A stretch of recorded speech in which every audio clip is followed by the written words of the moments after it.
Morning class. तो आइए हम लोग आज हिंदी शिक्षण शास्त्र का अंतिम क्लास करते हैं और जिसका नाम है भाषा अधिगम में व्याकरण की भूमिका। आप सभी को पता है कि जब आप भाषा सीखते हैं तो उसमें व्याकरण की भी कुछ ना कुछ क्या होती है, भूमिका होती है। हर विषय का क्या होता है, अपना अपना जो होता है, या हर भाषा का अपना अपना एक नियम कानून होता है जिसके तहत वो चलता है, यही ना। तो आइए सबसे पहले हम जानने का प्रयास करते हैं यहाँ से भाषा के बारे में। आप सभी को पता है कि भाषा वह माध्यम है जिससे हम लोग अपना संप्रेषण कर सकते हैं या अपने अंदर के विचारों को क्या कर सकते हैं, व्यक्त कर सकते हैं। आज हम लोग एक दूसरे से जो कम्युनिकेट कर पाते हैं वो किस चीज के कारण, भाषा के कारण। भाषा क्या है, तो भाषा जो होती है हमारे संचार का एक माध्यम होती है। संचार समझते हैं ना, आदान प्रदान का। हम अपनी बातों को आप तक जो भी पहुंचा रहे, किस माध्यम से पहुंचा रहे, भाषा के माध्यम से। और भाषा दुनिया में तो बहुत सारे, जैसे आपके हिंदुस्तान में कितने हैं, 22 भाषाओं का जिक्र किया गया। लेकिन हम लोगों को क्या करना है, भाषा अधिगम में व्याकरण की भूमिका पर चर्चा करें। तो सबसे पहले भाषा क्या, इसको जान लीजिए। तो भाषा, इसका अगर डेफिनेशन की बात करें तो भाषा वह साधन है। साधन और साध्य में अंतर समझते हैं ना बच्चे लोग। इसके समझिएगा, जब आ रहा है तो उसको हम समझते चले। एक होता है साधन और एक होता है साध्य, ठीक है। तो साधन वह होता है जिसका हम लोग उपयोग करके कोई काम करते हैं, और साध्य होता है जो अप्रत्यक्ष होता है। जैसे अगर आप बताइए, अगर आप स्कूल में एक शिक्षक और एक किताब है तो उसमें कौन साधन है और कौन साध्य होगा, बताइए। किताब आपका एक साधन है और शिक्षक आपका क्या हो जाएगा, एक साध्य हो जाएगा। बात समझ रहे ना। तो ये क्वेश्चन डालता भी है, साधन और साध्य। साधन आपको वस्तु के रूप में मौजूद होगा लेकिन साध्य आपको मौजूद नहीं होगा। आपका विचार एक साध्य है, विचार आपका क्या होगा, साध्य होगा। समझ रहे हैं। तो भाषा एक साधन है। साधन का मतलब क्या है, उसी के माध्यम से हम लोग करेंगे। एक वस्तु है तो भाषा क्या है, साधन है जिसके द्वारा हम अपने विचारों को क्या करते हैं, व्यक्त करते हैं। तो याद रखिएगा, अगर कोई पूछता है कि अपने विचारों को हम व्यक्त करते हैं उसको क्या कहते हैं, विचारों को व्यक्त करते हैं उसे हम लोग क्या कहते हैं, भाषा। यानी जिस माध्यम से हम लोग अपने विचारों को व्यक्त करते हैं उसी को क्या कहा जाता है, भाषा कहते हैं। करेक्ट है। अब भाषा को शुद्ध रूप से प्रयोग करने के लिए 4 कौशल की जरूरत होती है। आपको पता है, शुभोपलि, सुनना, बोलना, पढ़ना और लिखना। जिसमें सबसे महत्वपूर्ण कौन माना जाता है, लिखना। सबसे ज्यादा महत्वपूर्ण कौन माना जाता है, लिखना। लेकिन सबका अपना महत्व है और भाषा अपने क्रम से सीखी जाती है। किस रूप से सीखी जाती है, क्रम से। पहले सुनना, तब बोलना, तब लिखना, और लास्ट में पढ़ना, तब लास्ट में क्या होता है, लिखना। तो एक क्रम होता है, क्रमबद्धता भी होती है। नहीं, अब हम लोगों तो जानना है व्याकरण के बारे में। उसके पहले एक शब्द आ गया, कौन चीज, अधिगम। अधिगम को आप लोग क्या कहते हैं, लर्निंग कहते हैं इंग्लिश में, लर्निंग। अब पूछेगा अधिगम क्या होता है, अधिगम क्या होता है। अधिगम को हम लोग सिंपल सा क्या बोल देते हैं, सीखना बोलते हैं। अधिगम कैसी प्रक्रिया है, अस्थायी प्रक्रिया है कि अस्थायी प्रक्रिया है, अधिगम कैसी प्रक्रिया है, अस्थायी प्रक्रिया है। नहीं, और दूसरी बात, अधिगम जो होता है क्या उद्देश्य पूर्ण होता है कि नहीं होता है, या उद्देश्य पूर्ण होता है। यानी आप जब किसी भी चीज का अधिगम करते हैं तो वो क्या होती है, आपका जो होता है उद्देश्य पूर्ण होता है। क्या बोल रहे हैं, अधिगम जो होता है उद्देश्य पूर्ण होता है। उद्देश्य पूर्ण मतलब समझ रहे हैं ना, आप किसी उद्देश्य के लिए अधिगम करते हैं, ठीक है। और अधिगम को क्या किया जाता है, अर्जित किया जाता है। अर्जित क्या अपने आप आ जाती है, सहज रूप से आ जाती है, नहीं आती। आपका सीखा जा सकता है। सीखना एक सहज प्रक्रिया, लेकिन अधिगम क्या है, प्रयासपूर्ण प्रक्रिया है, अर्जित प्रक्रिया है, ठीक है। आपको प्रयासपूर्ण, इसमें प्रयास करना पड़ता है। देखो, हिंदी दोनों का लगता है कि सीखना अधिगम एक है, लेकिन अलग चीज है। अधिगम में प्रयास चाहिए, अधिगम में उद्देश्य होता है, अधिगम को एक अर्जित प्रक्रिया मानी जाती है। लेकिन सीखना कहीं भी हो सकता है, किसी भी जगह से होता है, सीखा कुछ भी जा सकता है। क्या उसमें प्रयास की जरूरत होती है, नहीं होती है। अब सवाल आता है यहाँ पे एक टर्म और है, भाषा के आपने समझ लिया। भाषा एक साधन है जिसके द्वारा हम अपने विचारों को क्या करते हैं, व्यक्त करते हैं। हम अपने अंदर के भावनाओं को, अंदर की इमोशन को व्यक्त करते हैं जिस तरीके से, जिस साधन से, उसी को हम लोग क्या कहते हैं, क्या कहते हैं उसे, भाषा कहते हैं। और भाषा अधिगम जो होता है उसमें क्या होता है, अधिगम एक प्रयासपूर्ण है, उद्देश्यपूर्ण है, अर्जित है, ठीक है। और यहाँ पे एक टर्म आया है आपका जिसका नाम क्या है, व्याकरण। अब आपके मन में आता होगा कि व्याकरण क्या है, नहीं, अगर कोई आपसे पूछते कि बताइए व्याकरण किसे कहते हैं, तो व्याकरण आप किसे कहते हैं, तो व्याकरण कह सकते हैं कि एक ऐसा शास्त्र है जिसके माध्यम से हम क्या करते हैं, शुद्ध शुद्ध लिखना, शुद्ध शुद्ध पढ़ना और शुद्ध शुद्ध क्या चीज, बोलना पढ़ना और लिखना आ जाए, उसी को हम लोग क्या कहते हैं, व्याकरण कहते हैं। तो मैं आशा करता हूँ कि आपको ये बातें समझ में आ रही होगी। लेकिन आज हम लोग को क्लास जो करना है वो क्या करना है, भाषा अधिगम में व्याकरण की भूमिका। तो इसके पहले कि आगे बढ़े हम लोग, नोट किया जाए।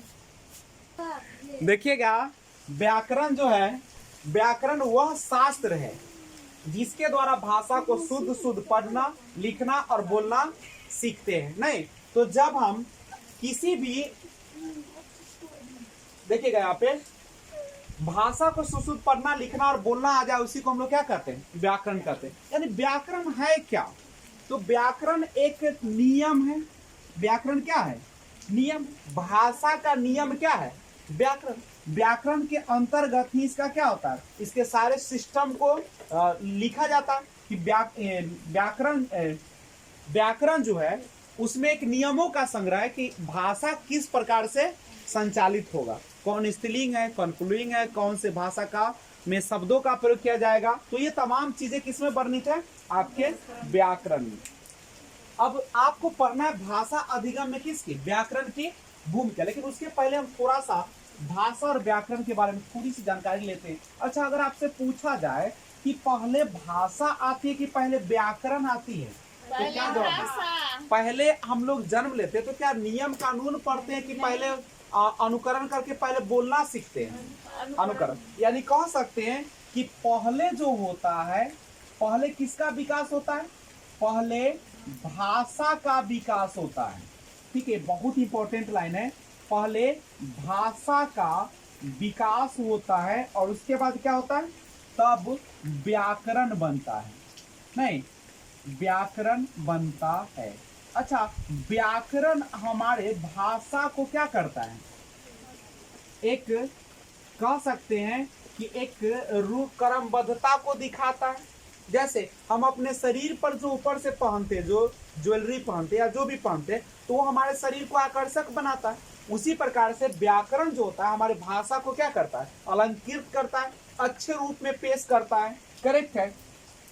अच्छा, भाषा जो अगर आप जानना चाहते हैं तो भाषा जानने में व्याकरण की भूमिका क्या होती है, व्याकरण, भाषा जानने में व्याकरण की भूमिका महत्वपूर्ण होती है कि नहीं होती है। आप कोई भी भाषा सीख रहे हैं तो उसमें जो सबसे अहम रोल अदा करता है वो कौन करता है, व्याकरण करता है। आप कहीं पर भी जाते हैं तो उसका एक नियम कानून का पालन करते तब ना अच्छा लगता है। तो भाषा में भी व्याकरण की भूमिका क्या होती है, सबसे अहम होती है। अच्छा, वर्ण जो होता है, वर्ण, वर्ण समझते हैं ना, ऐसे करके गिया तक जो होता है सब वर्ण है, यही सब ना वर्ण है। इसी को आप लोग अक्षर कहते हैं। इसी वर्ण या अक्षर को मिला के शब्दों का निर्माण होता है, उसी शब्द से आपके वाक्य का निर्माण होता है, फिर वाक्य के निर्माण से क्या हो जाता है, गद्यांश पदांश बनता है। नहीं तो वर्ण जो होते हैं भाषा की सबसे क्या होती है, भाषा की सबसे छोटी इकाई है।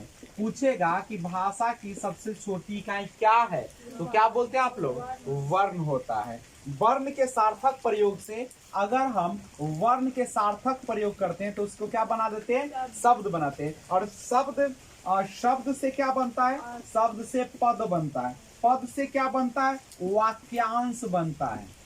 ठीक है, वाक्यांश बन जाते हैं। और वाक्यांश से क्या बन जाता है, वाक्यांश से वाक्य बनता है। वाक्यांश से क्या बनता है, वाक्य। फिर से देख लीजिए, वर्ण को मिलाते हैं तो शब्द से कुछ पद का निर्माण होता है, पद से कुछ वाक्यांश बनते हैं और उसी वाक्यांश से सुंदर क्या बन जाता है, वाक्य बन जाता है। करेक्ट है।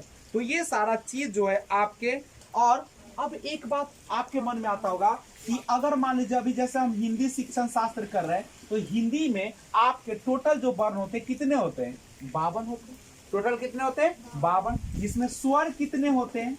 स्वर आपके 13 होते हैं। अब वर्ण कितने होते हैं? 35 होते हैं। 35 होते हैं ना? 48 होते हैं? दोनों मिला 48 नहीं। और अंतस्थ है, उसमें है, ये सब है ना, तलाब समुद्र सदंती से तो ये सारा जो होते हैं और टोटल मिला कितना हो जाते हैं? 52 हो जाते हैं। य र ल व यही ना है आपका। चलिए आगे देखते हैं। अनुस्वार विसर्ग बहुत सारे चीज होते हैं। तो हिंदी में 52 लेटर होते हैं, ठीक है। वर्ण कितने होते हैं? 52 होते हैं। हिंदी की जो अगर पूछा जाए लिपि की बात की जाए, इसकी लिपि कौन होती है? स्क्रिप्ट जिसको बोलते हैं। लिखावट जो होता है वो कौन सा होता है? तो वह क्या होता है? देवनागरी। क्वेश्चन कभी कभी पूछता है कि बताइए कौन सा दुनिया का ऐसा भाषा है जिसका लिपि जो है बिल्कुल समान है? तो आपका हिंदी और कौन है? संस्कृत। दोनों का क्या है? आपका लिपि जो है क्या है? बिल्कुल समान है। कौन सी लिपि है? संस्कृत। अच्छा, बात करते हैं एक बार फिर से कि लिपि जो होती है वह थोड़ा मोड़ा के हेर फेर करके क्या कर दी जाती है? आपको भाषाओं का निर्माण किया जाता है। अच्छा बताइए, तो क्या सभी भाषाओं का लिपि समान होता है? लेकिन थोड़ा सा अदल बदल दिया जाता है और जिससे नई भाषा का निर्माण हो जाता है ना, हो जाता है। अब व्याकरण के कई रूप होते हैं। व्याकरण जो होते हैं, व्याकरण के जनरली 3 रूप होते हैं, ठीक है। व्याकरण क्या पता चल गया? जिससे शुद्ध पढ़ना लिखना और बोलना आ जाए, उसी को हम लोग क्या कहते हैं? व्याकरण। यानी व्याकरण एक नियमों का संग्रह है जिसके माध्यम से कोई भी भाषा चलती है। अब 3 रूप में चलती है। एक होता है औपचारिक व्याकरण, नाम से लग रहा है औपचारिक। औपचारिक शिक्षा आप लोग पढ़े थे। औपचारिक शिक्षा मतलब जो कि कहीं पे एक व्यवस्थित ढंग से सीखी जाती है, स्कूल में, कॉलेज में, या नियम के तहत सीखी जाती है ना आपका, जिसमें सजना पड़े, उसी को हम औपचारिक शिक्षा बोलते हैं। औपचारिक का मतलब ही होता है जिसमें एक विशेष नियम का पालन किया जाए। तो औपचारिक व्याकरण क्या होगा? जिसमें किताबों के माध्यम से, एक नियम के माध्यम से भाषा को सिखाया जाता है, उसको हम लोग क्या कहते हैं? औपचारिक व्याकरण कहते हैं। कंप्लीट है। तो जब किताबों के माध्यम से नियम कानून सब सीखते हैं तो उसको क्या कहते हैं? औपचारिक। और दूसरा होता है जिसको हम कहते हैं अनौपचारिक। अनौपचारिक व्याकरण किसको कहते हैं? अनौपचारिक व्याकरण कहिए, या इसी को कहा जाता है व्यवहारिक व्याकरण। व्यवहारिक व्याकरण। व्यवहारिक व्याकरण क्या होता है? तो ये बच्चा किससे सीखता है? अनुकरण से सीखता है। कहीं भी सीखा जा सकता है, ठीक है। और ये प्रयोगात्मक रूप से ही करना चाहिए। अच्छा, अनौपचारिक व्याकरण जो होता है वह बच्चा जो होता है किससे सीखता है? अनुकरण से। जैसे बच्चा जन्म लिया तो वो देखता है, मम्मी को देखता है तो अलग ढंग से उच्चारण करती है, मम्मी आ रही है। अब भाई को देखता है तो बोलता है कि भाई आ रहा है। इसका मतलब व्याकरण में अंतर कर रहा है ना, देख रहे हैं ना, नियम का अलग पालन कर रहा है। तो ये किस रूप से? अनुकरण से सीखा। किस माध्यम से? ठीक है। लेकिन औपचारिक जो होती है वो किससे सीखते हैं? पुस्तक से सीखते हैं, विधिवत ढंग से सीखते हैं, ठीक है। उसमें नियम होते हैं, उप नियम होते हैं, ये सारे चीज होते हैं। और एक होता है जिसको हम कहते हैं प्रासंगिक व्याकरण। प्रासंगिक व्याकरण। तो व्याकरण 3 प्रकार से हम लोग इसको पढ़ेंगे। व्याकरण के 3 रूप हम लोग पढ़ेंगे। औपचारिक, औपचारिक में किताबों की जरूरत होती है, नियमों की जरूरत होती है। अनौपचारिक जो होता है अनुकरण से सीखा जाता है। और प्रासंगिक जो होता है वह ये क्या होता है कि भाषा के गद्य की पुस्तक पढ़ाते समय उसके उदाहरण की सहायता से व्याकरण के नियम निकाले जाते हैं। और व्याकरण की शिक्षा अलग क्लास में ना देकर भाषा के गद्य की क्लास में ही दी जाती है। 2 भाग होता है, एक होता है गद्य, एक होता है पद होता है। तो गद्य वाले में ही क्या किया जाता है? भाषा को जो प्रासंगिक व्याकरण। प्रासंगिक का नाम है, लग रहा है कोई प्रसंग चल रहा है, कहानी चल रहा है, कविता चल रहा है, नहीं। और उसी के दौरान हम लोग जो सीखते हैं कौन चीज को? व्याकरण को। उसी को हम लोग क्या कहते हैं? प्रासंगिक व्याकरण कहते हैं। आइए भाषा शिक्षण में व्याकरण की भूमिका देखते हैं कि आखिर भाषा शिक्षण जब करते हैं तो उसमें व्याकरण कौन सा रोल अदा करता है। सबसे पहले व्याकरण जो होता है भाषा विकास पर नियंत्रण रखता है। आपके जो भाषा का विकास होता है वह किस प्रकार से होगा? क्योंकि बहुत सारे भाषाएं हैं दुनिया में, तो उन सभी भाषाओं पर अपना एक नियंत्रण जो स्थापित करता है वो कौन करता है? व्याकरण करता है। किस प्रकार से भाषा सीखना है, कैसे रखना है उसको, कहाँ पे कैसे व्यक्त करना, वो सारा का सारा भाषा विकास पर नियंत्रण कौन करेगा? व्याकरण। भाषा का ढांचा तैयार करना, भाषा किस रूप से काम करेगा वो कौन बताएगा? व्याकरण। भाषा अनुकरण के द्वारा सीखी जाती है। आप सभी को पता है कि भाषा जो होते हैं बच्चों एक दूसरे से क्या करके सीखते हैं? अनुकरण करके, ऑब्जर्व करता है। और परंतु शुद्ध रूप के लिए आपको कौन सी जरूरत होती है? व्याकरण की जरूरत होती है। अगर आप भाषा सीखना चाहते हैं तो अनुकरण से सीख लीजिए, और व्याकरण क्या करेगा? व्याकरण जो इसको शुद्धता प्रदान करेगा। बच्चों में रचनात्मकता उत्पन्न करने के लिए भी व्याकरण की जरूरत होती है। जो रचनात्मकता यानी नए चीजों को उत्पन्न करने के लिए, नए नए विचार लाने के लिए वो कौन भूमिका अदा करेगा? आपकी व्याकरण। व्याकरण के बिना भाषा शिक्षण अधूरा है। नहीं, जिस तरीके से मनुष्य जो होते हैं अगर उसमें गुण न हो तो अधूरा है, उसी प्रकार से व्याकरण के बिना भाषा शिक्षण भी क्या माना जाता है? अधूरा है। विद्यार्थियों को शुद्ध उच्चारण की शिक्षा प्रदान कौन करेगा? वो कैसे बोलना है, ब कैसे बोलना है, नहीं, ये सारा कौन बताता है? वो आपको व्याकरण बताता है। और व्याकरण के बिना स्पष्ट संचार जो है वह भी क्या है? असंभव है। करेक्ट है। तो ये थी व्याकरण की भूमिका, यानी व्याकरण। एक और भूमिका लिख सकते हैं कि व्याकरण के बिना कोई भी भाषा शिक्षण क्या माना जाता है? ये तो अधूरा है। और व्याकरण के संपूर्ण ज्ञान के अभाव में शुद्ध बोलना और लिखना संभव नहीं है। और आप चाहते हैं कि शुद्ध रूप से बोले तो उसके लिए आपको कम से कम क्या आना चाहिए? व्याकरण की जानकारी होनी चाहिए। विद्यार्थियों को शुद्ध उच्चारण की शिक्षा कौन प्रदान करता है? व्याकरण करता है। और व्याकरण के बिना स्पष्ट संचार संभव नहीं है। और विद्यार्थियों में भाषा की अशुद्धता को समझने की शक्ति का विकास भी व्याकरण ही करता है। कि आप अशुद्ध बोल रहे हैं कि शुद्ध बोल रहे हैं, ये कौन बताएगा? व्याकरण ही बोलता है। करेक्ट है। व्याकरण शिक्षण के उद्देश्य देखिए, एम क्या है इसका? तो सबसे पहले व्याकरण शिक्षण हम लोग इसीलिए करते हैं, इससे क्या होता है? छात्रों को शुद्ध बोलना, लिखना और पढ़ने की प्रेरणा मिल जाती है। और दूसरी बात है कि चारों कौशल जैसे पढ़ना है, लिखना है, बोलना और सुनना, उसका विकास हो जाता है। इससे किससे? व्याकरण पढ़ने से। और छात्रों को वाक्य रचना के नियम और विराम चिन्हों का शुद्ध प्रयोग आदि का भी ज्ञान हो जाता है इससे।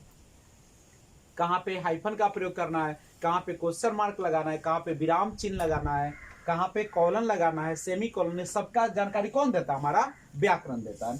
नवीन भाषा को सीखने में सहायता करता है। अगर आप कोई नया भाषा सीख रहे हैं तो उसमें भी आपको यह सहायता प्रदान करता है। कौन? व्याकरण। व्याकरण शिक्षण को रुचिकर बनाने के उपाय देखिए। अगर आप चाहते कि व्याकरण का जो शिक्षण है उसको रुचिकर बनाया जाए, मतलब इंटरेस्टिंग बनाया जाए, तो उसके लिए क्या कीजिएगा? छात्रों को नियम एवं परिभाषाएं कंठस्थ कराने की अपेक्षा, ध्यान दीजिएगा, ये अपेक्षा का मतलब एक निगेटिव वर्ड है। ठीक है, अपेक्षा। ओके, व्याकरण का व्यवहारिक ज्ञान प्रदान किया जाए, इसके अपेक्षा मतलब इसके तुलना में क्या किया जाए? व्याकरण का व्यवहारिक ज्ञान प्रदान किया जाए। आप यहाँ समझिएगा, ऐसे दो वर्ड होता है, एक अपेक्षा होता है, वो उपेक्षा होता है। हाँ। अपेक्षा आशा करना होता है, लेकिन इस सेंस में हम बोल रहे हैं कि निगेटिव है यहाँ पे। ठीक है, तो यहाँ पे तुलना के लिए स्पेस किया गया। उपेक्षा निगेटिव होता है, अपेक्षा से पॉजिटिव होता है। लेकिन यहाँ पे गौर करिए, छात्रों को नियम और परिभाषा कंठस्थ कराने के बजाय, ठीक है, या अपेक्षा, हम लोग को क्या करना चाहिए? व्याकरण का व्यवहारिक ज्ञान प्रदान करना चाहिए। व्यवहारिक समझ रहे हैं?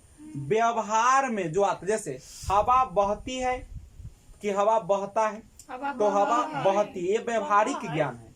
ठीक है, शिक्षण विधि को रोचक बनाया जाए। जो भी आप पढ़ाते हैं, आप जो व्याकरण पढ़ाते हैं उसको क्या किया जाए? रोचक बनाया जाए। और बच्चों को सिखाए गए नियमों का अभ्यास कराने के लिए रोचक एवं भिन्न भिन्न प्रकार के अभ्यास कराया जाए। ठीक है, यानी बच्चों को सिखाए गए नियमों का अभ्यास कराने के लिए रोचक एवं भिन्न भिन्न प्रकार के अभ्यास कराया जाए, जिससे क्या हो जाएगा? आपका व्याकरण जो होगा वह रुचिकर हो जाएगा और बच्चे जो है व्याकरण का ज्ञान आसानी से क्या कर लेंगे? सीख भी लेंगे, प्राप्त भी कर लेंगे। जय हिंद।